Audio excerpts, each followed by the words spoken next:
late. I went on a walk, and after I came on the walk, after I got back from the walk, I started cooking, and then we had late dinner, and I decided that I'll just go live after I get done with everything. But go ahead, get comfortable, chill, and relax as I go ahead and start reading this Sunday. Eduardo, hello, good evening. Thank you for your compliment. Go ahead and read with me. The reason why I started live late is because we went on a late evening walk, came home, and then made dinner. And now I'm going to just settle down and I'm gonna read The Interrupted Journey.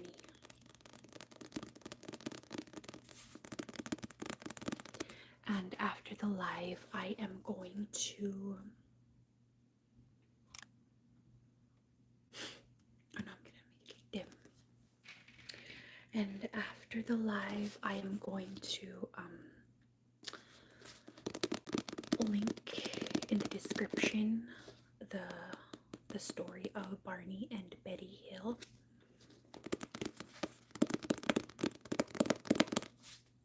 I'm in the middle of this book, and this says, true believers will see this as further evidence of the reality of UFOs. The New York Times, The Interrupted Journey. 2 lost hours aboard a UFO, the abduction of Betty and Barney Hill, by John J. Fuller, author of Incident at Exeter. Is Wolf Peach, let's see, you are stunningly, thank you so much. Hi Sam Allen, how was your Sunday? I got to spend day with my husband, kids, feeling blessed today. Thank goodness for that. I also did the same. I was with my husband and my kids, and we went on an evening walk, and that's why I'm starting my live late, is because I started dinner late as well. And now I'm just winding down and going to read. And this is to West Coast Roxy. She requested me to read The Interrupted Journey, and I'm gonna go ahead and do that. And just so you guys know, I will not tolerate any inappropriate or mean or childish comments. But after the live, I will edit out the bad comments as much as I can, and hopefully my moderators will join me. But yes, Sam Allen, God bless you this Sunday. Fanelli, hi there. Currently 8 a.m. where I am, and I'm about to start work. Good night to you. Love your videos, by the way. Thank you, Fanel. Malongo. Thank you so much. But have a good day at work. It is 9 here, 9 p.m. at Alaska. All right, thank you for your compliment. And Ace Wolf, I'm happily married already. West Coast Roxy, hi West Coast Roxy. I'm reading The Interrupted Journey per your request. Israel, Filipinas, Sophia Laura, hi Sophia Laura. Thank you for your subscribing. Michael Smith, thank you for your compliment.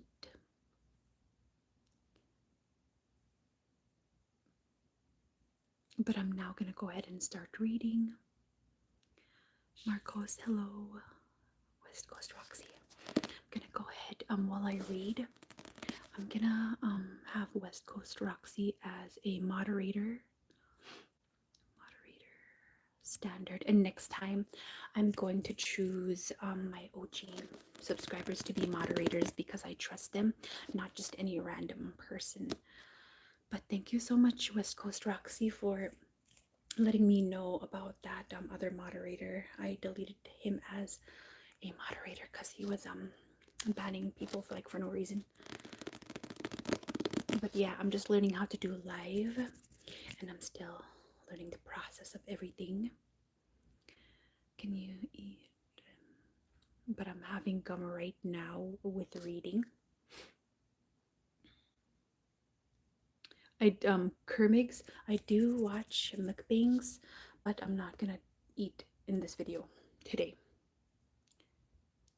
Doing this. Cave horn. Okay, let me just go ahead and remove.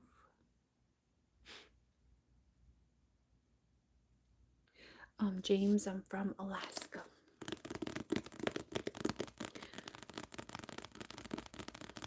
I don't know what that is, the truffle shuffle. I am not from Japan, I'm from Alaska, but okay, let me go ahead and start. Thank you for liking the live and thank you for being here, everybody. I'm gonna go ahead and start now. And in the description after my live, I will link the story of the interrupted journey with Betty and Barney Hill. Betty and Barney Hill's incident would become the first ever widely publicized alien abduction account and shape how stories like it were told and understood from then on. History.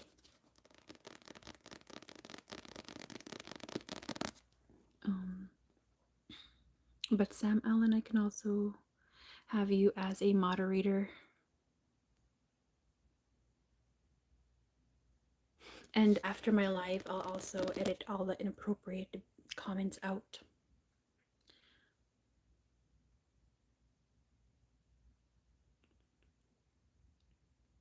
Alright, I'm gonna go ahead and start reading. And West Coast Roxy, please, as much as you can, and Sam Allen, delete any of the inappropriate comments, please, and ban all the inappropriate people. Stan, hello. Native Alaskan, hello from Alaska. Anyways, I'm gonna go ahead and start reading where I left off. Alright. One summer night, Betty and Barney Hill were driving home through New Hampshire when a bright object appeared in the sky and began following them. When the couple finally pulled over to get a better look, the object vanished before their eyes. With nothing else to do, Betty and Barney returned to their car and kept driving into the night. The encounter left them rattled, but what came next was even more arresting. The following day, the Hills realized they couldn't remember anything from almost 2 hours of their drive. Time itself had disappeared, so the couple began looking for help, hoping to uncover what happened that mysterious night. Captivating and unputdownable, the interrupted journey is a complete story of those missing hours and the Hills' nearly identical accounts as revealed under psychotherapy and hypnosis, which stands as one of the most extraordinary UFO tales of our time. A bestseller in 1966 and republished for a new generation of readers fascinated with space travel, The Interrupted Journey remains a seminal work about UFOs, alien life, and encounters with the unknown.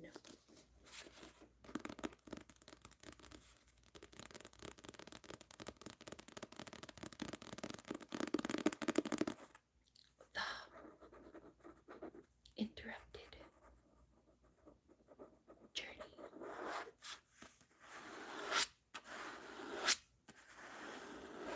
And this was $18 from Barnes & Noble. I'm in half the book, but I'll also link a video in my description after my live with this story. And I'm on page 254 and 255.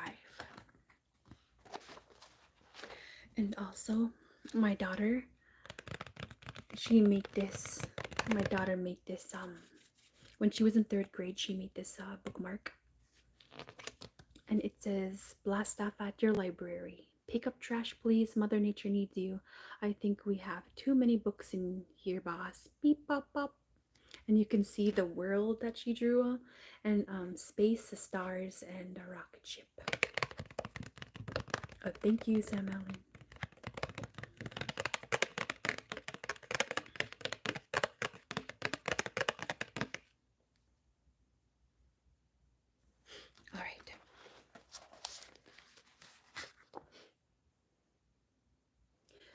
Betty, oh, doctor. So the doctor is speaking to Betty and Barney, and they are currently under hypnosis. Doctor, what did you say to each other now? Betty, well, when Barney said, "Don't be ridiculous," I don't know whether he is kidding me or not, so I don't say anything. And he says, so I know he is conscious of this. He said, "Look and see if you can see it around anymore." How can he look out and see something around if he is going to deny its existence?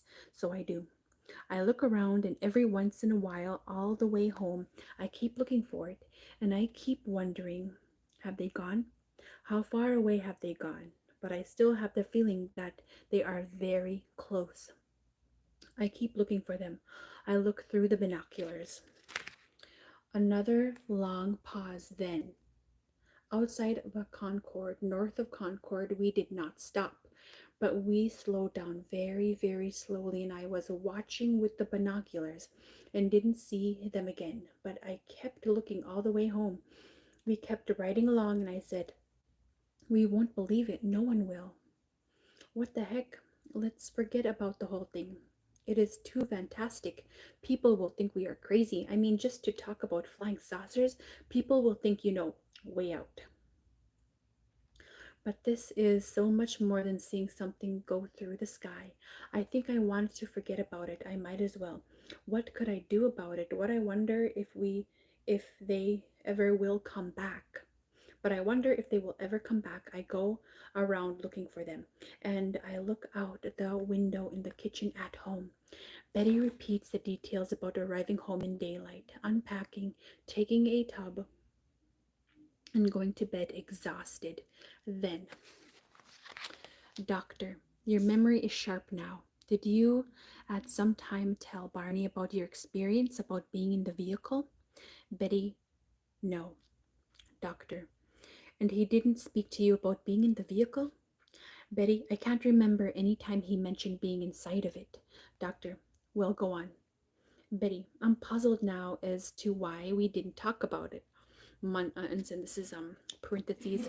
Months later, after the therapy was over, the Hills summarized their thoughts on this question by comparing it to their hypnosis sessions, where they had no memory whatever about what they did, or where they had no memory whatever about what they said until they were instructed to remember by the doctor.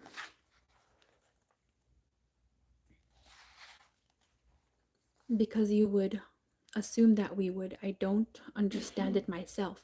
We just said, well, it is an amazing experience, and that is all I said. Doctor, you had two experiences, you say. One of having sighted this thing and seeing the recognizable people, and the other experience of being in the vehicle. These were two different experiences. Betty, but to me, well, the first one was small. Actually, all I did was to see it flying through the air and over the front of the car. And I didn't get too much of a look at it. The other part was so overwhelming in comparison.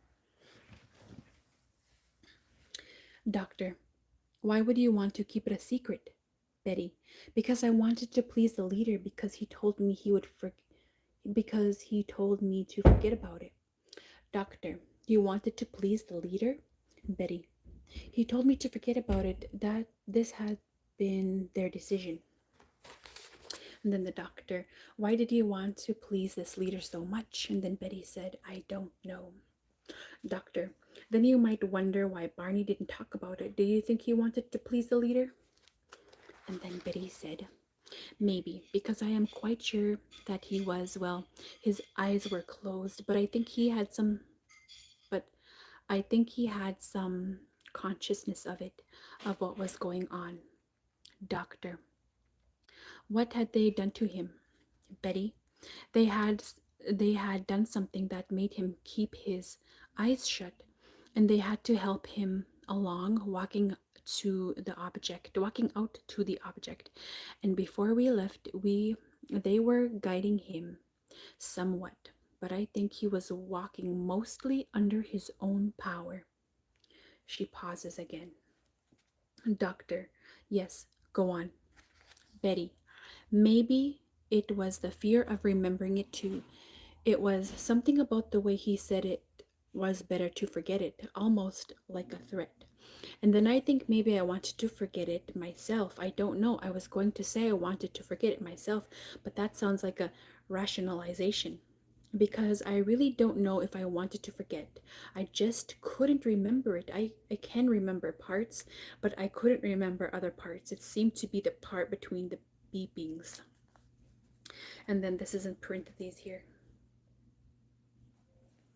Again, after the therapy, in talking to the writer, when their conscious minds were allowed to review all the data revealed on the recordings of the sessions, the Hills concluded that the original series of the beeping seemed to put them in a trance-like state, which later became deeper on encountering the roadblock.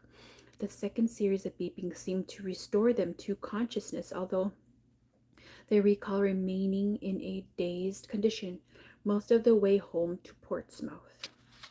Betty. It's very hard to understand. There seems to be the part between Indian Head and where we were stopped on the road, the part where I felt it should be forgotten.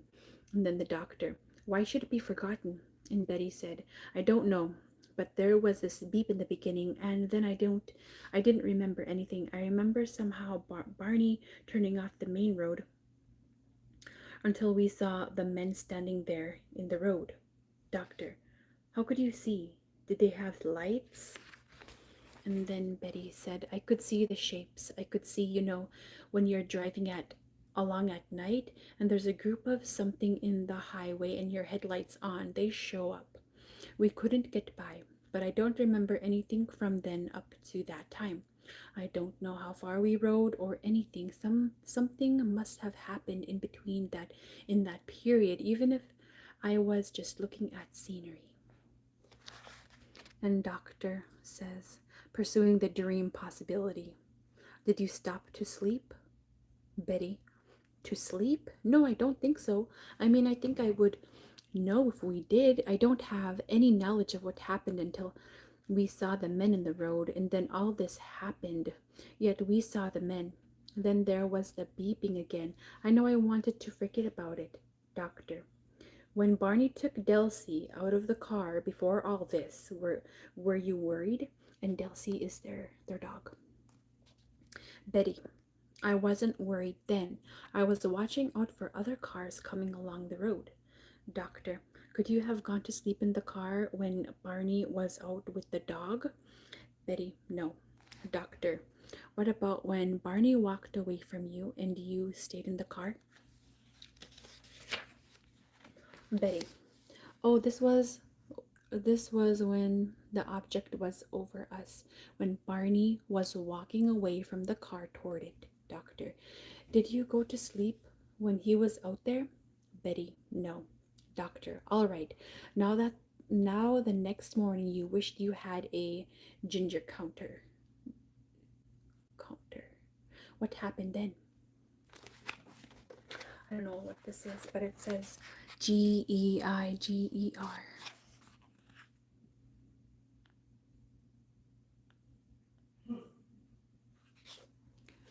Okay. All right. Thank you, Sam Allen. Good night. Thank you. Thank you, everyone, for being here. Please be appropriate, nice, and if you do not like this, get out of the live, please. Thank you for being here. Otherwise, all right. Where was I?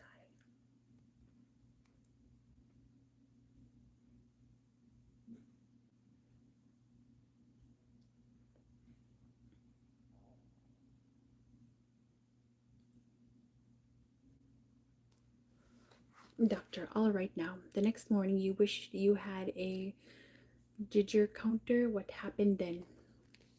Betty repeats in detail the long story of seeing the shiny spots on the car, calling the Peace Air Force Base, watching the campus needle react to the shiny spots, calling her sister. She recalls that when she waxed the car sometime later, the spots did not disappear but actually became shinier. She recounts how she wrote an ICAP in Washington and her desire to find out everything she could about the subject of UFOs. At the conclusion of the story, the doctor closed her position of the session and brings Barney in to check his experience again against some of the material Betty had given him. Doctor. After he puts Barney in a trance, Betty, of course, has been dismissed at this point. And right now they're under hypnosis to figure out what had happened during the times that they don't remember. Okay. Now, Barney, I want to review you. Now, Barney, I want to review with you a few points of your experience when you were apparently taken aboard this unidentified object. You are back now. You are comfortable and relaxed. But you are back when you were in the road. Tell me about these men. Now Barney is on hypnosis. Barney, in his usual monotone, it is important to remember that neither Barney nor Betty is aware of either his own or the other's story. So Betty and Barney don't know about their stories together. We're coming down the road and they're waving to me. Doctor, waving to you? Barney, yes, their hands were not up but down, in a motion that indicated for me to stop. He later described it as a sideways swinging motion. Doctor, was there a vehicle there? Barney, no, there was no vehicle. Doctor, what light was there? Headlights? Barney, it was just an orange light. It was just an orange light, Barney says. Doctor, an orange light? And Barney said, and I could see this orange glow, and I started to get out of my car and put one foot on the ground, and two men were standing beside me, helping me out, and I felt very relaxed, yet very frightened. Doctor, did they identify themselves in any way? Barney, no, they didn't say anything. Doctor, did they indicate what they wanted? And Barney says, they didn't say anything, and I knew I was walking or moving down the road from the position of where my car was parked, and I could see the ramp that I went up, and I closed my eyes. Doctor, where was this ramp going? And Barney said, to a doorway of a very, very funny shape, like a doorway into a very strange looking craft.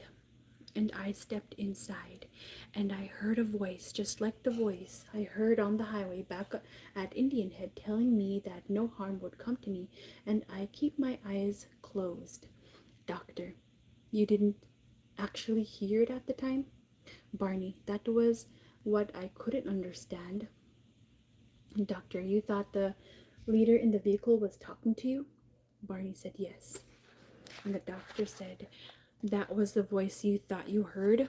Barney said yes. Doctor, you didn't actually hear it then? Barney, that was what I couldn't understand.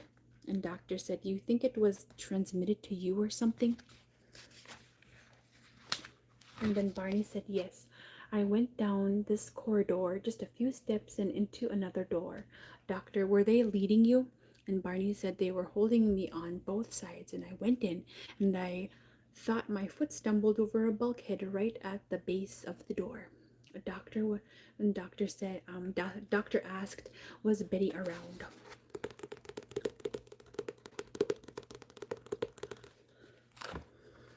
Sorry, I'm not reading the comments. I'm reading right now. But hello, everybody. Thank you for being here on this live. And if you haven't subscribed, please subscribe to my YouTube channel, Sleeping Lady ASMR. I would greatly appreciate it. Thank you to everybody who is liking the lives.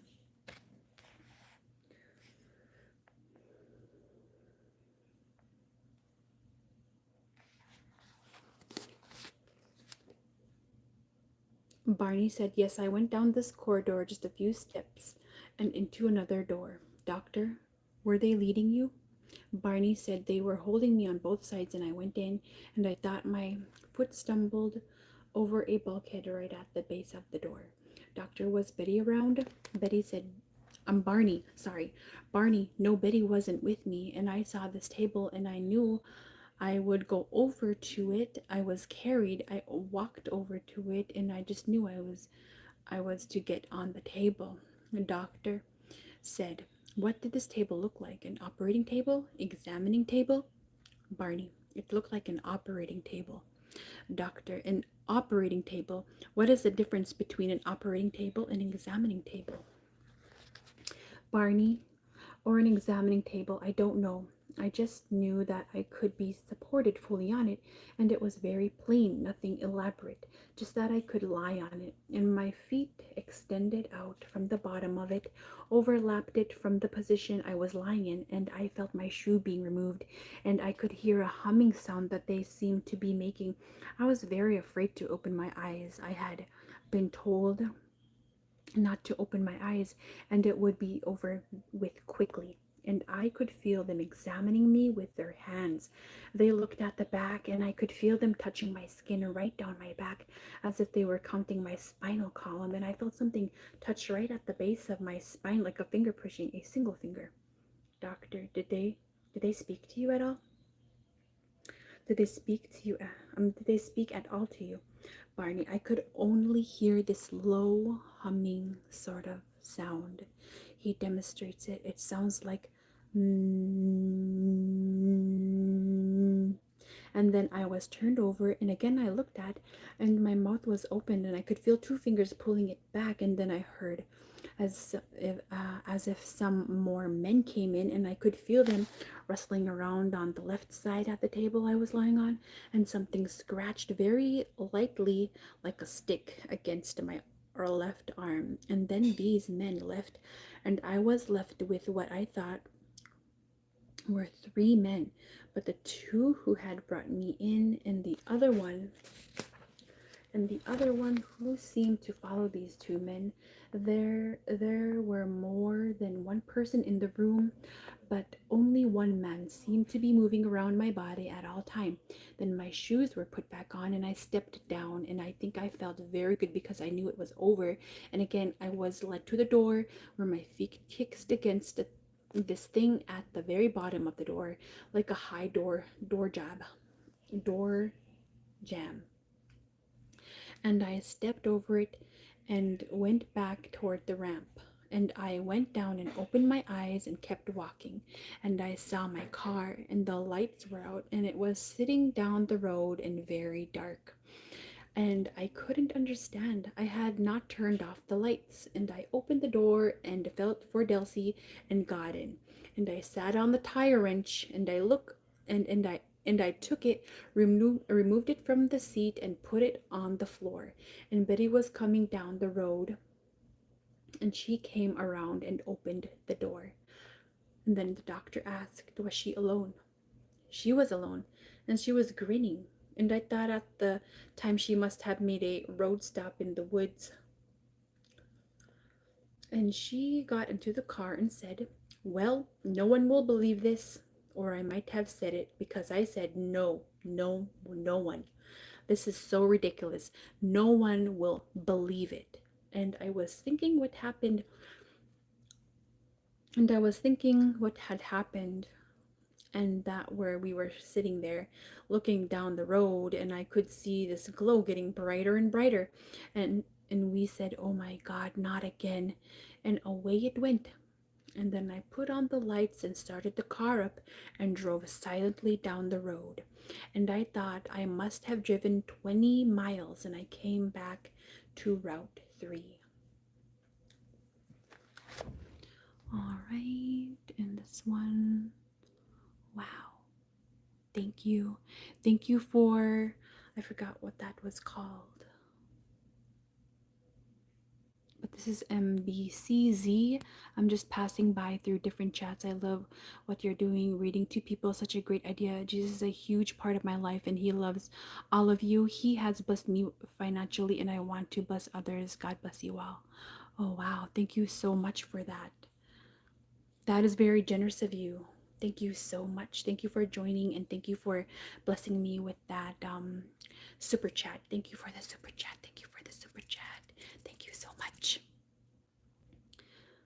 Celebrate their third super live on a stream. But yeah, that's my third super chat. Thank you so much. That makes me very happy tonight. Thank you, MBCZ. Wow, thank you so much. That makes me so happy. Thank you. All right, let me go ahead and continue.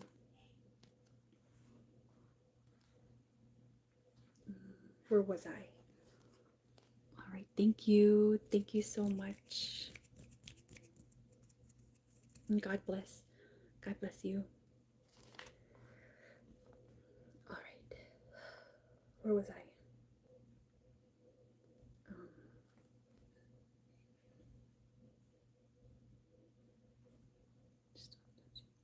Elite called. Hey, I just want to tell you Jesus Christ loves you. Thank you.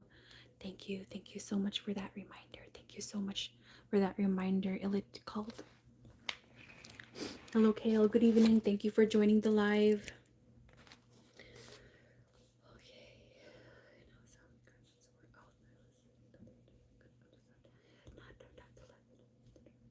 And then I sat on there and then the doctor said, was she alone? Barney. She was alone and she was grinning and I thought, okay, I read that one. Okay, I already read that part. And then the doctor said, what did you say to Betty? And Barney said, Betty said to me, well, do you believe in flying saucers? And I said, oh, Betty, don't be ridiculous. Doctor, did you tell her about your experience in this vehicle? Barney, I had forgotten the experience. Both Betty and Barney maintained under the stiffest questioning that their memories for these experiences were immediately wiped out after they left the vehicle, until the hypnosis restored them. Doctor, you had forgotten. And Barney said, yes. Doctor, did she tell you about her experience? And then Barney said, no, she did not. Ouch. And Barney said, no, she did not. Doctor then said, then neither of you spoke about your experience in the vehicle? And Barney said, no. Doctor, he is fully aware that they have consciously claimed that they had no memory of their joint experience, but he is continuing to test under hypnosis. Why not? Barney, I didn't remember. And then the doctor said, I see, this memory had just been wiped out. Do you think that she had seen the vehicle? Barney, I didn't know. Doctor, and you don't know it today? And you don't know it today? And Barney said, no. Doctor, all right, then we'll stop there. And then there's a long pause.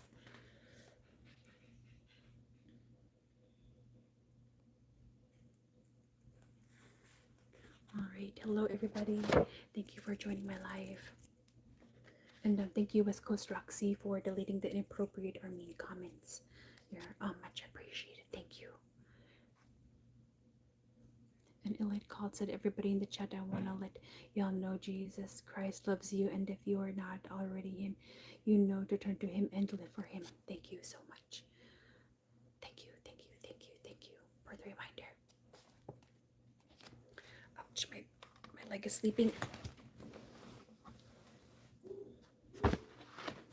I need to adjust myself. My leg is sleeping. Ouch.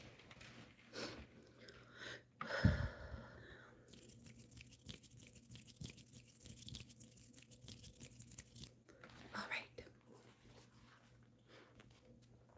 Dr. Simon woke Barney from his trance, and the session was terminated for the day.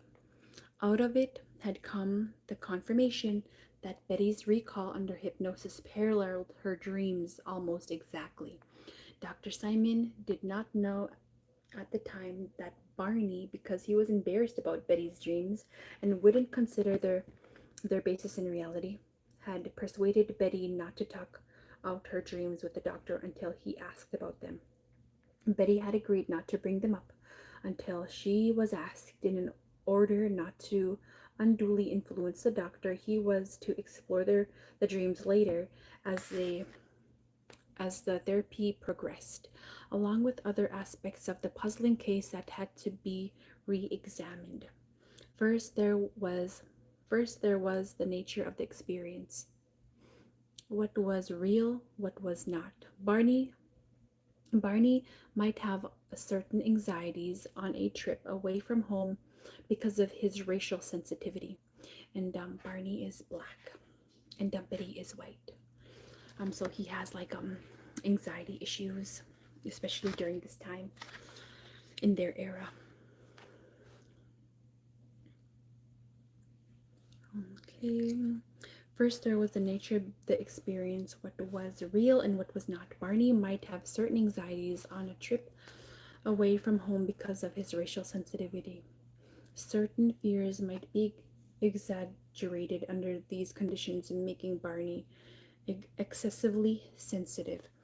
The question marks were obvious. How could two people describe similarly a complex phenomenon in detail, both in the conscious state and under deep hypnosis?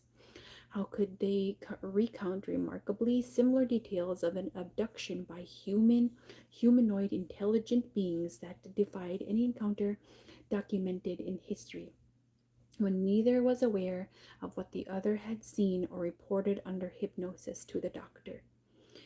Did this or did this not happen? If a person were a believer that hypnosis is absolute, that the individual under hypnosis cannot produce anything but the truth, and if both the Hills were fully under hypnosis, then he would believe their story. The weight of authoritative evidence indicates that in hypnosis, what the subject believes determines what is truth to him. Consequently, the truth of the Hills' experience was determined by the strength of their conviction. Where a likelihood of lying is slim, the possibility of reporting a fantasy fully believed by the subject as true was a possibility. The probability of two similar fantasies reported by two different people is slight. What is the answer? The story at this point could be assessed from two polar points of view. The Hills were lying, or the experience was true. An outright lie on the other hand, and the truth on the other hand. But what about in between? One possibility: hallucinations. A person may have a temporary hallucination in a period of extreme fear. In spectrum form, the possibilities at this stage might be considered as follows. Number one, the incident was a complete lie. Dr. Simon did not accept the possibility. He felt that the Hills were sincere, credible people telling what they believed to be the truth, both consciously and in the state, the trance state. And number two, the incident was a dual hallucination. The doctor also felt that this was improbable. Throughout their sessions, there were no indication of this. Number three, the incident was a dream or illusion. This would be explored in detail as a possibility that an actual experience had taken place on a sensitized background. A background existed on which could be imprinted illusions or fantasies later to be re-experienced in dreams. And number four, the incident was a reality. The abduction took place.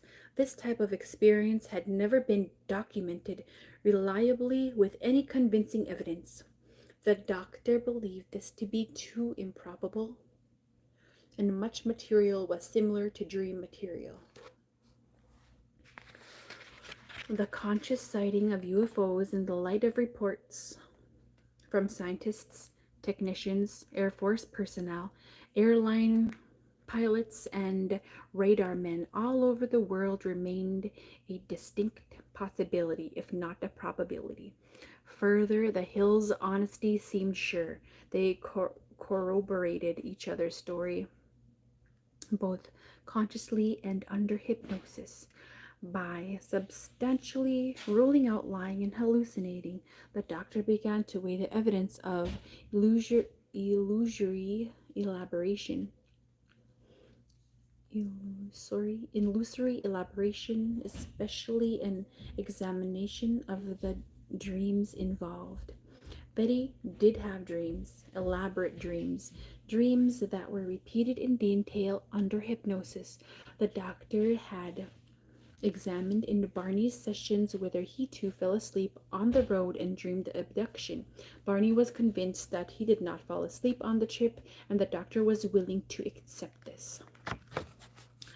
After the first session with Barney, Dr. Simon began to assume that the illusions and fantasies were his and that Betty had absorbed them from him. But in the following sessions, Betty, under hypnosis, confirmed Barney's experiences to be remarkably close to degree. This might have been conscious collision, but here were two people neither aware of what he was saying, who were telling identical stories which the Hills weren't permitted to know until later. If the story couldn't be accepted as truth, a rational alternative, given every kind of test, was needed. The doctor would be alert to absurdities and incongruities in finding an explanation that would either support or refute. With the completion of Betty's second trance, it appeared that the reverse of the doctor's initial assumption might be true. If the total experience were not true, a dream of fantasy initiated by Betty might have been absorbed by Barney, who appeared to be more suggestible. Dr. Simon noted that the things Barney experienced in the abduction portion of the incident were in Betty's story, and on the other hand, very little of Betty's abduction sequence was included in his story. His recall of being taken through the woods was vague compared to hers. The details of the examination aboard the craft were much more extensive in Betty's story than in his. If this assumption were true, then the question of how Betty's dreams were absorbed by Barney would have to be carefully examined. By the time of the next session on March 21, 1964, the following Saturday morning, Dr. Simon planned to work on the theory that somehow Barney had absorbed and been influenced by Betty's dreams, and that Betty's dreams had developed into convictions that seemed real to her. This possibility had been suggested by a friend. As with Betty on the previous week, the doctor conversed with Barney before putting him into a trance. At the beginning of the conversation, Barney told the doctor that for the first time in his life he had dreamed about UFOs on 3 different nights over the past week, on Sunday, Tuesday, Wednesday. The dream was a reoccurring one. Barney was standing on the ground looking at UFOs in the sky, and Betty was screaming about them.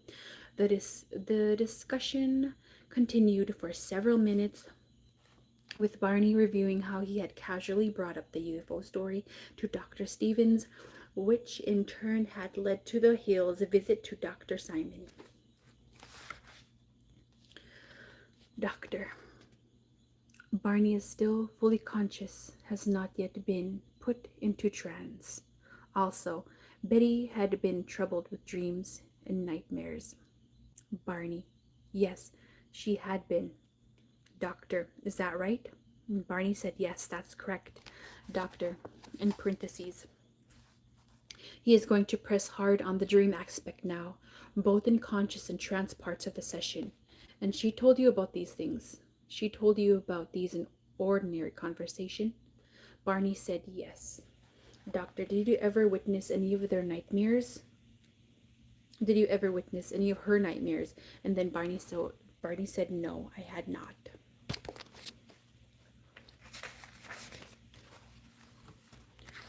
Doctor, you were always asleep. Barney said yes. Now you two sleep in double bed? Barney said, yes, we do. Doctor, does Betty talk in her sleep? And Barney said, no, she doesn't. Doctor, as far as you know, she doesn't. Barney, I know she doesn't. And then doctor said, she does not.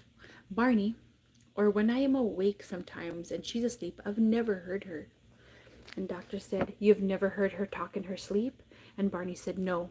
Doctor, now when describes these dreams, how much did you tell how much did she tell you about them?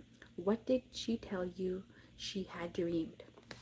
And Barney said she would tell me that somehow she is wondering if there is a reference or relationship of her dreams to the missing time period up there in the White Mountains. And then the doctor said this missing time period, it was pointed out by Mr. Human. Human. And then Barney said he thought it was interesting that the distance between Ashland and Indian Head, which is about 35 miles, he thought it was interesting that we just couldn't recall anything about the part of the journey. And I just couldn't seem to recall. And I thought I was just probably driving my car.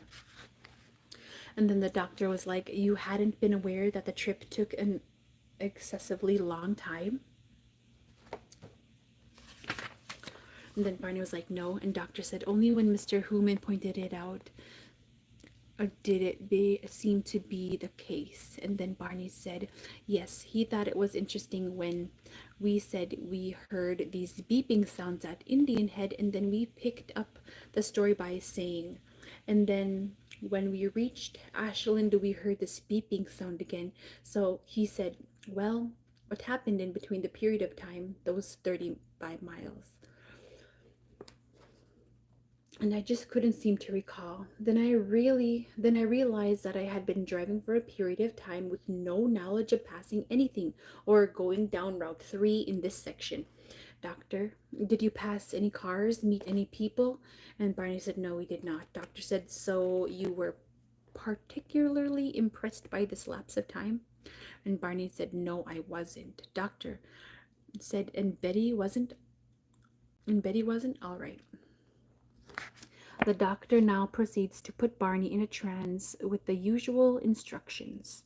And now you recall fully all the experience that we have talked about in this office. All of them. And all of your feelings. But they will not upset you anymore. You will recall all of your feelings and all of your experiences. I want to go back and talk about the experience you had being stopped in the road by some men in dark clothes. Now, from whom did you learn about this experience? You didn't really have it, did you? Barney, now in full trance. I was hypnotized. The doctor, you were hypnotized? By whom? Barney said, by Dr. Simon. Barney dissociates the present Dr. Simon in a hypnotic relationship from the Dr. Simon of the past session. Doctor, yes, that's true. The doctor now begins to test the extent of Betty's influence over Barney. He must be careful, though, of unduly influencing the subject because of the high suggestibility hypnosis creates. But somebody told you something else about it. Who was that? Barney said, Betty. Doctor, and how did she tell you about it? And Barney said, she said that she had a dream and that she had been taken aboard a UFO and that I was also in her dreams and taken aboard. Doctor said, how did she tell you this? And then Barney said this. Usually when someone was visiting and I just told her it was a dream and nothing to be alarmed about, she told me a great many of the details of the dreams. She would tell me that she had gone into the UFO and talked to the people there on board, and she was told that she would forget, and she told these people in the UFO that she would not forget. And I told her they were only dreams and that I can't believe that, whatever these things are. But she says no, that somehow she feels there is a connection between these dreams and what happened because she has never dreamed of UFOs before. And she would tell me that they stuck something in her navel. They stuck something in Betty's navel. And she was not telling this to me, but I would be listening as she told this to Walter Webb, as she told about the UFO sightings that we had. And then I would hear her dreams, but never did she tell me directly about her dreams. And that was Barney telling the doctor. Barney is now correcting himself from the statement that Betty told him her dreams directly. And doctor, but she did tell you something about them?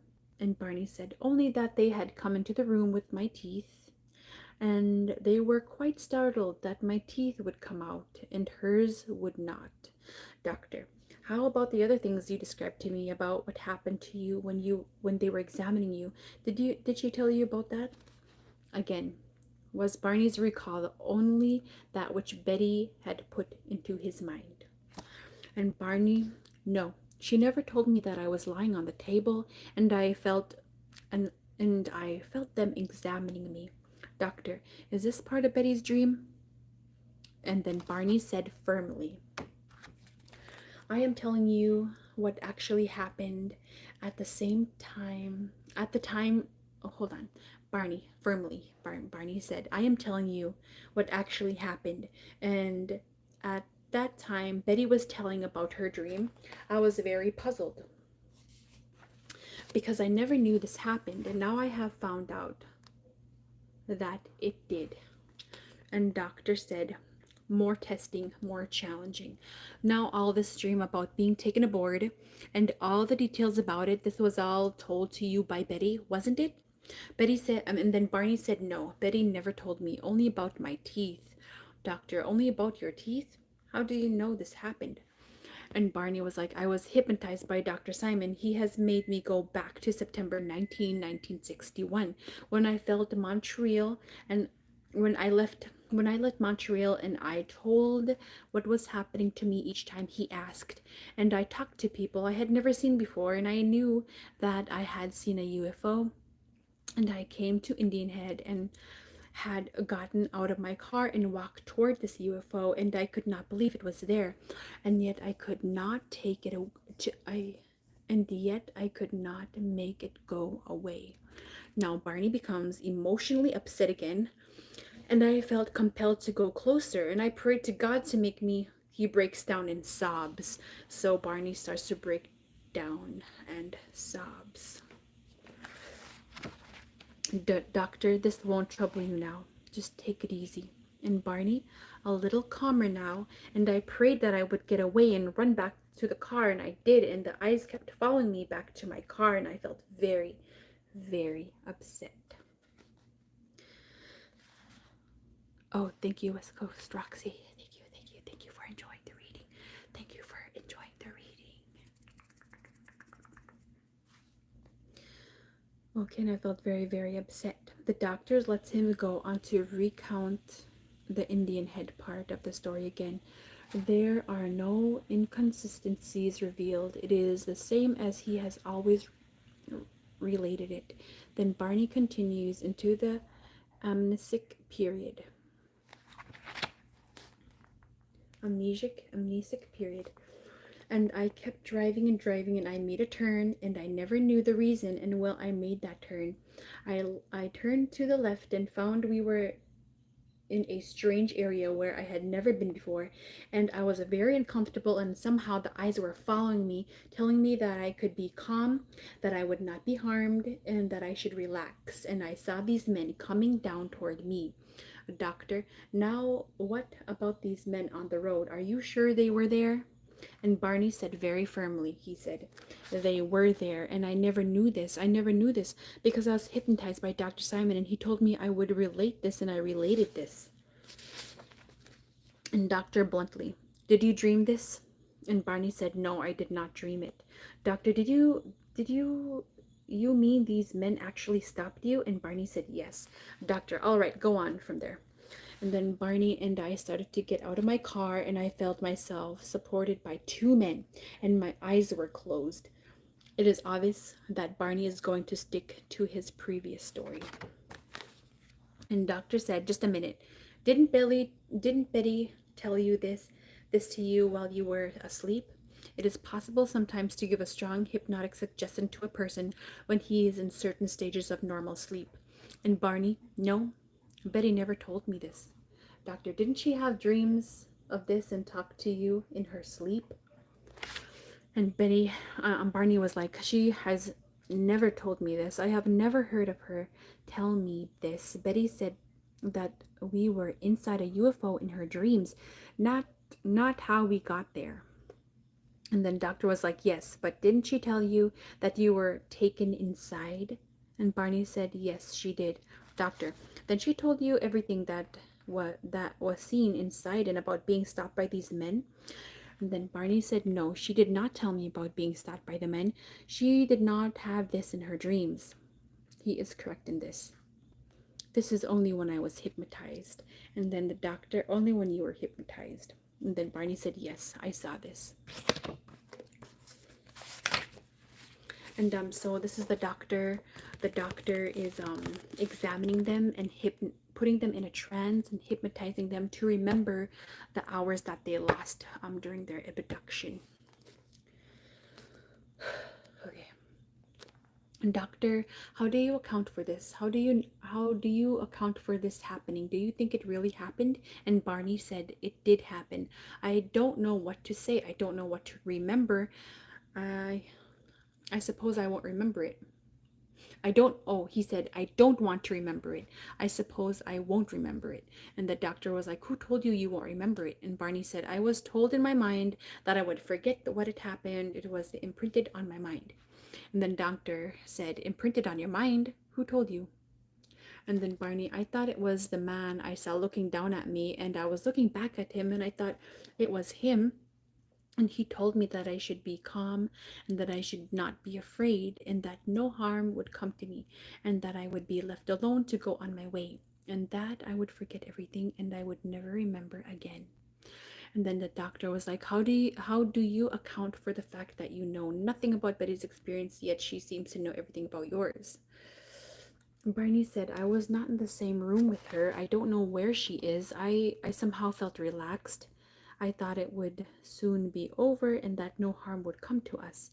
And then the doctor, you said before you don't know what happened, but you also said that Betty told you a lot about what happened in her dream. And then Barney said, she told me about herself.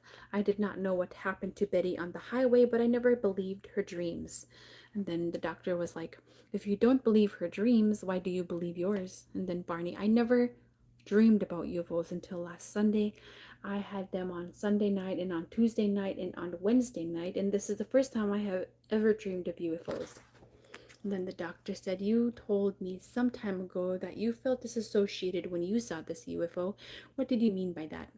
And Barney was like, I felt that I had never known what this feeling was like, and I felt disassociated, as if I had my body moving, and yet my thinking was separate from it, and I had never felt like this before in my life, and I felt disassociated, and I never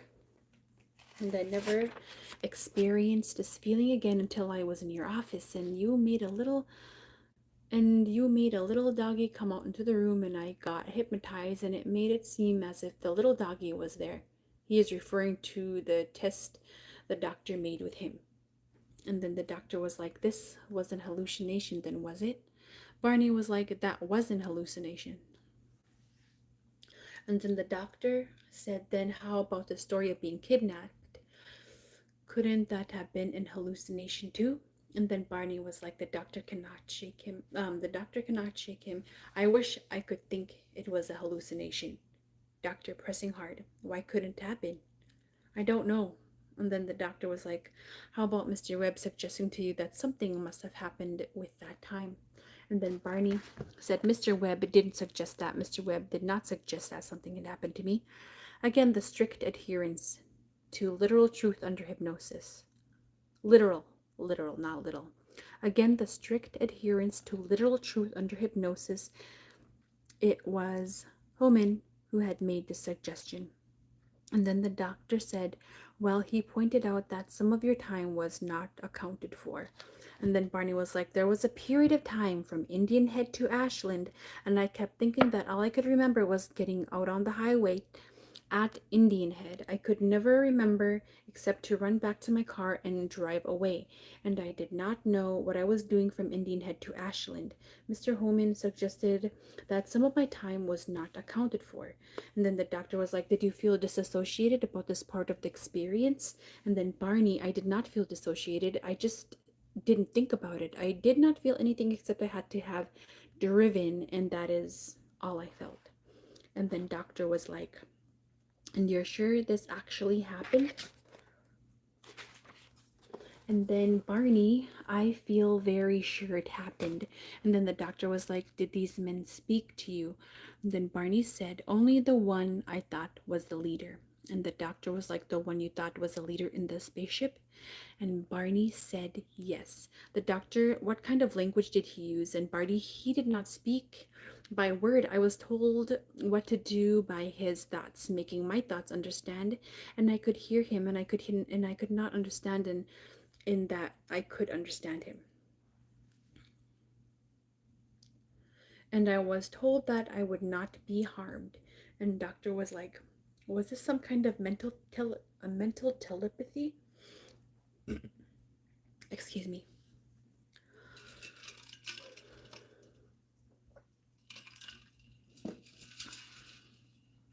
And then the doctor was like, was this some kind of mental telepathy? And then Barney said, I am not familiar with this term. And then the doctor was like, mental telepathy is being able to understand someone else's thoughts of having your thoughts understood by someone else. And then Barney was like, I could understand his thoughts. His thoughts came to me like I feel your thoughts when you talk to me, that is. And I know you are there, and yet my eyes are closed, and you ask me questions, and I know you are there, but I don't know where.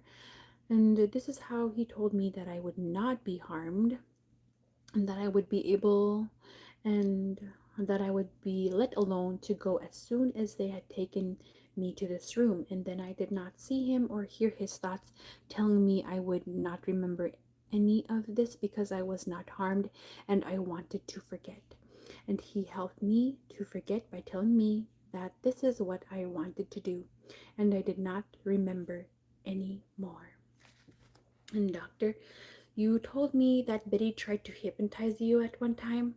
And then Barney said, when we were standing on the highway in the White Mountains and we stopped the first time to get a better look at this light was moving through the sky coming toward us, I could see this happening and I said, it's a plane. And Betty said, look how it's flying. Barney continues with the long detail of their first stop on Route 3 in which Betty tries to influence him that this is something strange and not a plane, and how he felt strange about it because there was no sound, but he indicates that he would not let Betty influence him unduly. His recall is again identical to his previous statements when he mentions that he hoped to see some traffic or a state trooper. The doctor interjects with a question. You wanted to see some men in the road? And then Barney was like, I didn't want to see these men. Doctor, when no harm came to you, did you feel better? And Barney was like, I felt funny. And I could not remember, and yet I knew something had happened, and I was confused that I was off Route 3. I was driving back on Route 3, and I just could not understand why I went off of it. And shortly after that, we heard the beep, beep, beep, beep, and I kept quiet after that. And the doctor was like, didn't Betty hypnotize you? And Barney said, no. Betty did not hypnotize me. I wanted to think she was wrong about the object to make me feel better because I kept seeing this object in the sky. Now he repeats again the details of his stop at Indian Head, indicating that he thought the object would have to be a helicopter to stay suspended in the air. Yet there was no sound, and he knew it wasn't a helicopter. Barney reaches the point in the description where he was going to run back to the car. And I ran back to the car, and yet I knew it wasn't there. And then the doctor, you knew it wasn't there? Barney was like, I knew it couldn't be real to have something like these eyes in my head. And then the doctor was like, in your head? And then Barney was like, yes, these eyes. The doctor was like, this whole thing was in your head then? And then Barney was like, no. Doctor, why couldn't it be? I remember it just like I remember everything up to when I stopped at Indian Head. I remember everything I did. Then I drove down the highway and I went through North Woodstock and then made a left turn, and Betty was looking at me sort of puzzled, and yet she did not question what I was doing, and I could sense what she was thinking. And I said, I know what I'm doing, all right. I know we are on the right road. And then the doctor was like, what do you think she was thinking? You said you sensed what she was thinking. Again, the possibility of Betty's beliefs transferred to Barney. I thought she was thinking that I had gone off the highway and that the doctor interrupted. Do you often sense her thoughts? And Barney was like, yes, we sometimes do this. We sometimes try to see if we can sense what the other is thinking. It's not too effective. The doctor was like, you've actually tried this to see if you can sense each other's thoughts? You practice at it? And Barney was like, well, when I was in Philadelphia, she would say that she would want me to call her, and she said that many times. She would lie there in her room and say, call me, Barney. And then I would call her, and not that I thought that she had asked me to call, but I had already planned the call anyway. But she would say, you must have read my thoughts because I was lying here hoping you would call. And then doctor was like, could she have planted all these thoughts about the UFO in your mind? You said that she wanted to hypnotize you. And then Barney was like, I know Betty didn't hypnotize me. I wanted to think she had hypnotized me. I wanted to think that the object wasn't there, and that's why I said, what are you doing, Betty? Trying to hypnotize me?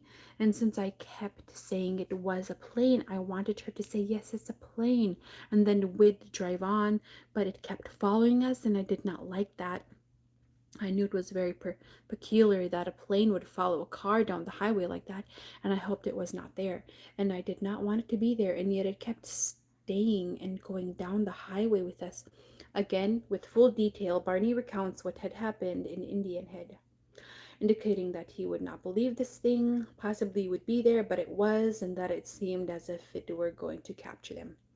And the doctor was like, how did you know that it was going to capture you? And then Barney was like, I could see this thing coming very, very much closer. And I too was walking closer. And I saw it was not like a ramp, but a low object coming down from the bottom, from the bottom of from the bottom of it. I could see this through the binoculars. I thought of a ladder, but I didn't really know what it was, except that something was coming down from it. And the wings that slid out were not like the wings of a plane, but they were like a military bat type of wing. It slid out. And the doctor was like, you mean the wing slid out from the fuselage? Fuselage? And Barney was like, it did not have a fuselage type shape. But this is the word. Fuselage. Okay, fuselage.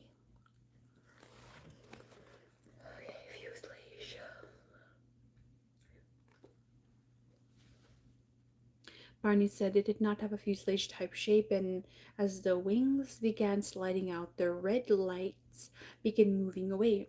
And I noticed that they were an extension of these wings, and I was able to break away and run back to the car.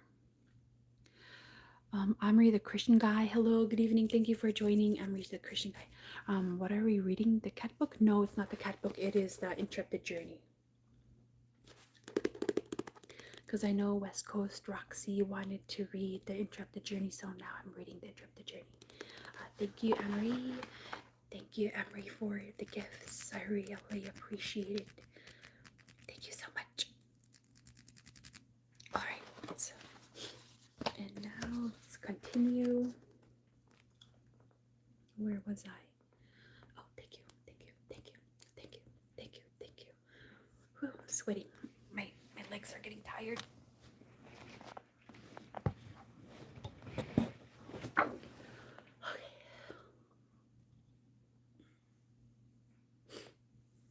Anyways, thank you guys for being here. Thank you for joining my live. All right, let's go ahead and go back to reading. All right.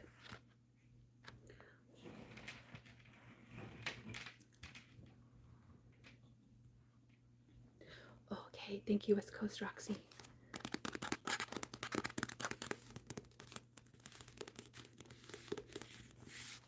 All right.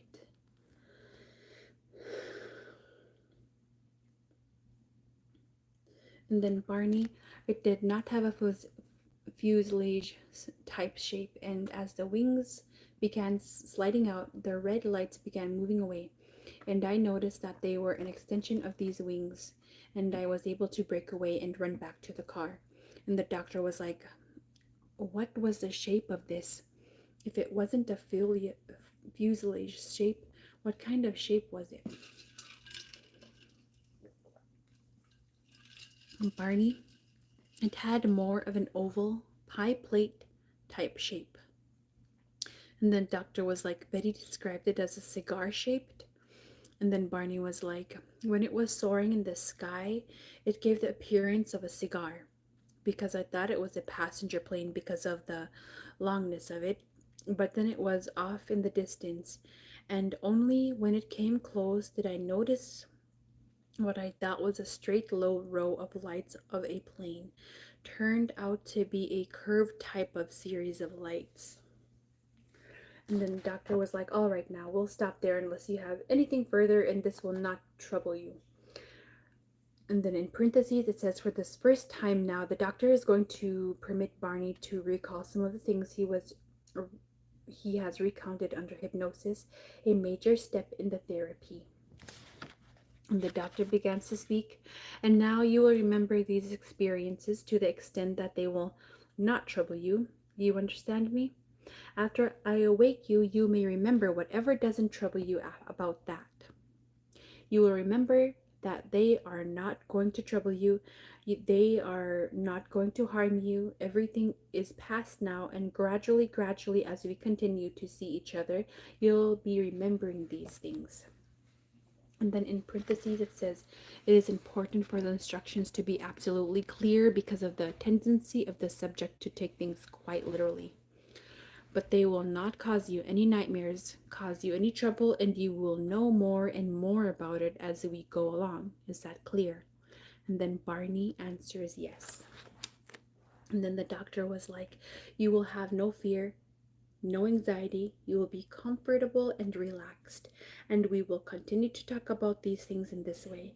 The same will be true for Betty. You will remember these things to the extent that you can remember without being upset, without being bothered, and I will see you again a week from today. Is that all right? And then Barney was like, yes. And the doctor said, all right, you may wake now.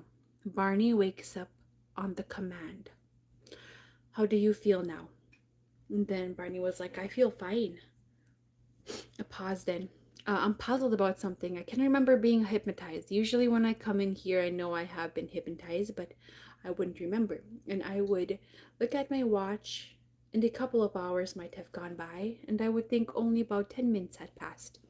And I can remember things that about this today's session that I couldn't remember about any session that we had.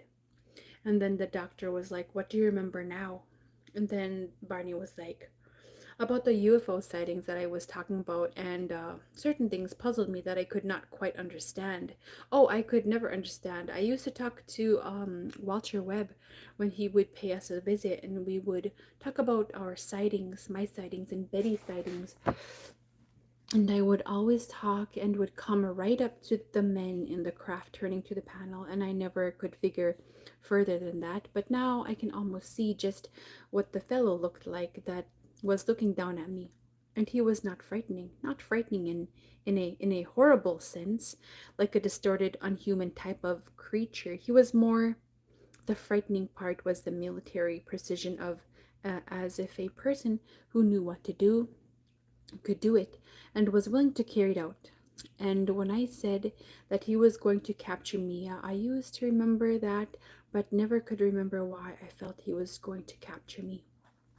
And the doctor said, well, why was he going to capture you? And Barney was like, I don't know why. Why was he going to capture me? And then the doctor was like, well, why didn't you think he was? Why did you think he was? And then Barney was like, well, now I was forced out there and I never could understand what caused me to walk out to the object when all my senses I would not do a thing like that. And it's very strange, almost unbelievable. And doctor was like, well, now some strange things from here on out will occur to you as we go along. And you're going to become more and more conscious of what was going on in hypnosis than you have remembered. It won't trouble you, and you will remember it more and more as you get used to it and won't be thrown off guard. And then Barney was like, yes. Betty and I used to go to the White Mountains after sighting. After the sighting, this would... I'm going to take out my gum real quick. I'm going to have water.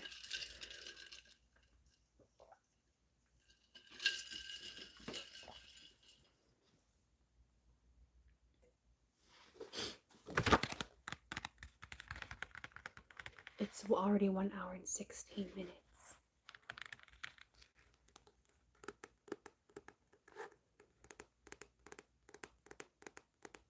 Thank you to my moderators. Thank you for deleting inappropriate and mean comments.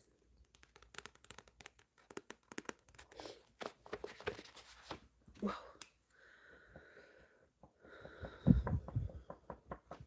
All right.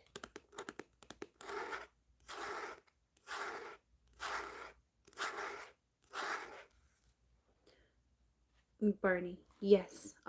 Betty and I used to go to the White Mountains after the sighting. This would have been in 1962, occasionally in 1963, and we would drive around these different back roads of the mountains. We could never seem to understand what we were doing off the main highway, because I just couldn't seem to understand why I felt I was on Route 3, and yet I wasn't on Route 3. But now I know that I turned off the highway. And then the doctor was like, now you remember, don't you? You and Betty talking about these things, about her dreams. And Barney was like, yes, yes, Betty would mention those. And then the doctor was like, you know a lot more about her dreams than you remembered. And Barney was like, well, no, some of these things she told me about her dreams were where I was a part of them was my teeth being taken out. And I said, well, what was I doing? And she said, you weren't doing anything, because she really didn't know other than that. And then doctor was like, you didn't stop to rest any time on this trip, did you? The possibilities being explored of a dream along the road while Barney was asleep. And then Barney was like, yes, we stopped. Oh, it was quite, I'd say approximately 20 miles I'd say approximately 20 miles out of Montreal. And doctor was like, yes, but I mean after that sighting. No, we didn't stop at all. And then doctor was like, you didn't stop for a steak or take a nap or anything like that? And then Barney was like, no, it was just a continuous drive down. And I felt in good spirits. I felt in high spirits, and I was well rested for the night before. And we spent a delightful day, and I knew I could drive from the White Mountain down to Portsmouth, so I didn't stop. I didn't feel too tired, but that's puzzling, because vaguely I could remember a red glow in the highway, and I always thought someone was doing something like that, flagging me down. And then the doctor was like, you mean like swinging a lantern?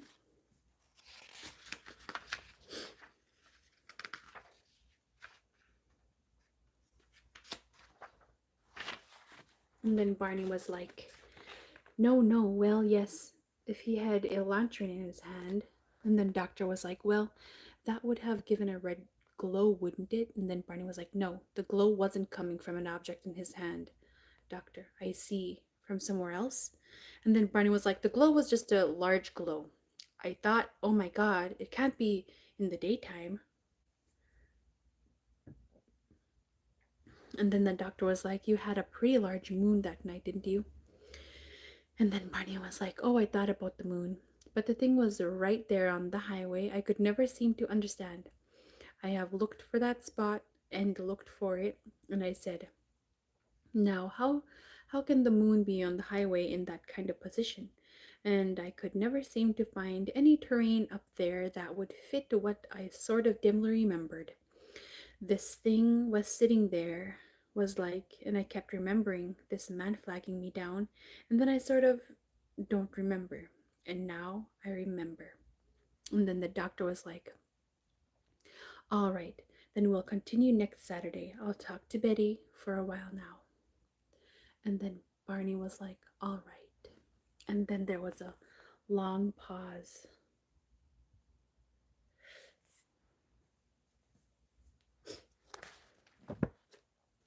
And then Barney's part of the session had come to an end. For the first time, the things he had forgotten were beginning to come back into his conscious mind. Betty, too, would be permitted to recall those things. That would not trouble her after her session on that same day. But still, the questions remained unanswered, and an ultimate solution to the puzzle seemed quite distant. I hope you guys are getting tired. I know I'm getting tired from reading, but I'm gonna continue. I have like about approximately 35 more minutes until the live is ending. But yeah, I hope you guys. LOL, 300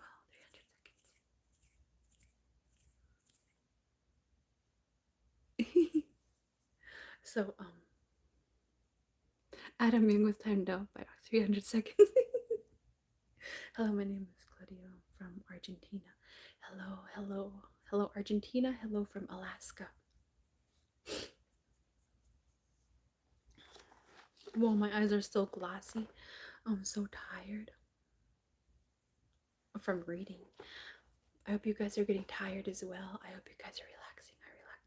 Amory, thank you. Thank you for the compliment.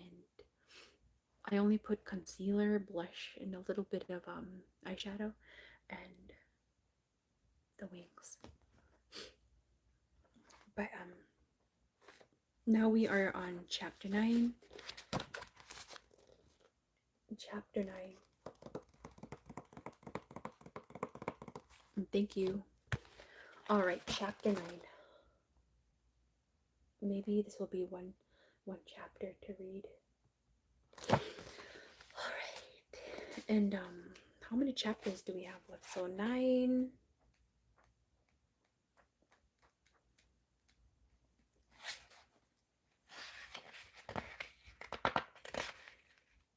Ten.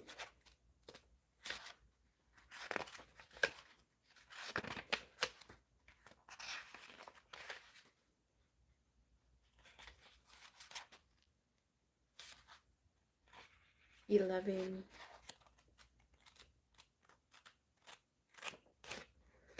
Was there 12? I think there was 12. Oh, 13. All right, so 10, 11, 12, 13. There's 4 more chapters. 4 more chapters.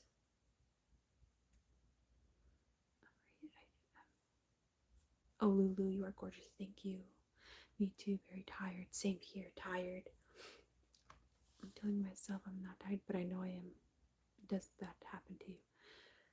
Yeah, it does. All right, let's go ahead and read chapter 9.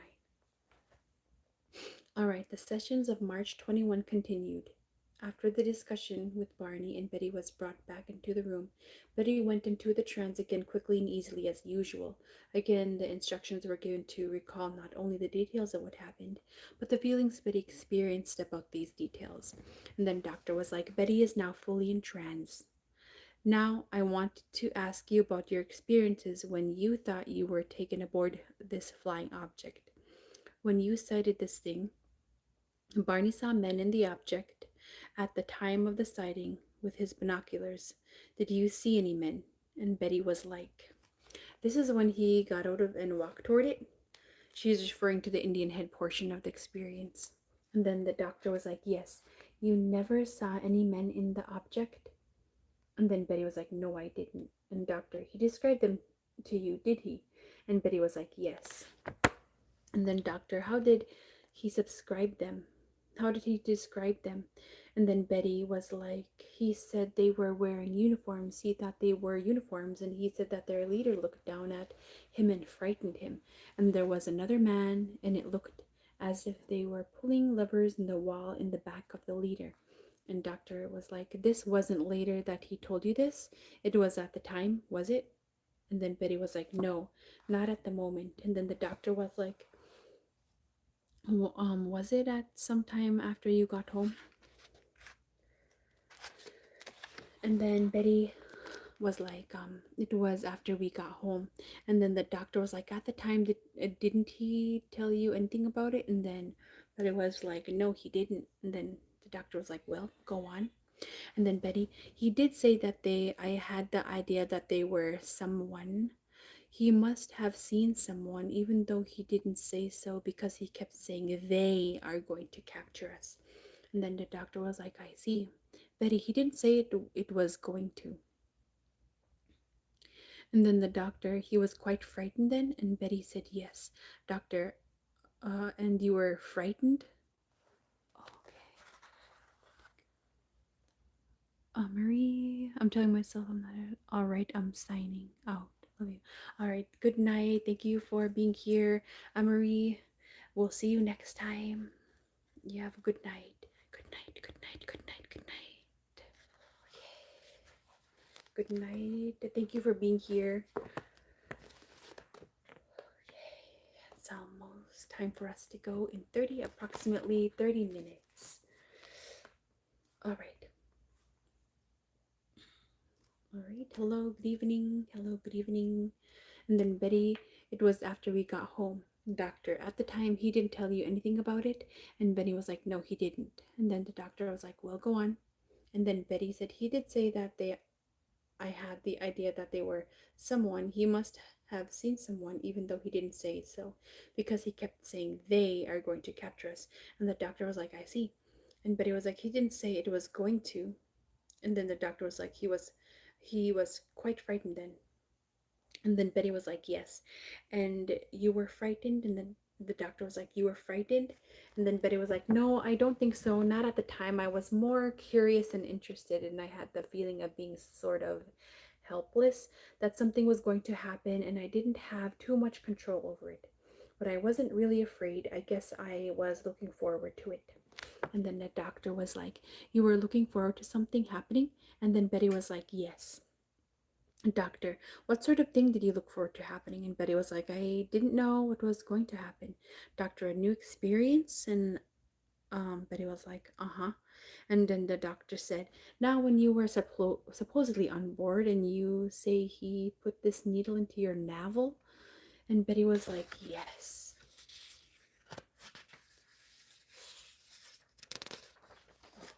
And the doctor, was there any blood? And then Betty was like, not to my knowledge. And then the doctor was like, did you find anything after you were home to indicate something had been put into your navel? And then Betty was like, I don't remember looking. And the doctor was like, you didn't think of looking? And then Betty was like, no. And the doctor said, so you wouldn't know. And now there is no indication, I take it. And then Betty was like, I don't think so.